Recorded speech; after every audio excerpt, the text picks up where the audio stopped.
बावन्न दरवाजांचे शहर म्हणून कोणत्या शहराला ओळखले जाते? पर्याय आहेत.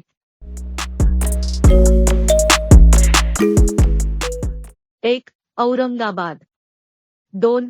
जालना, 3. पुणे, 4. अहमदनगर. उत्तर देण्यासाठी तुमची वेळ सुरू होत आहे आता.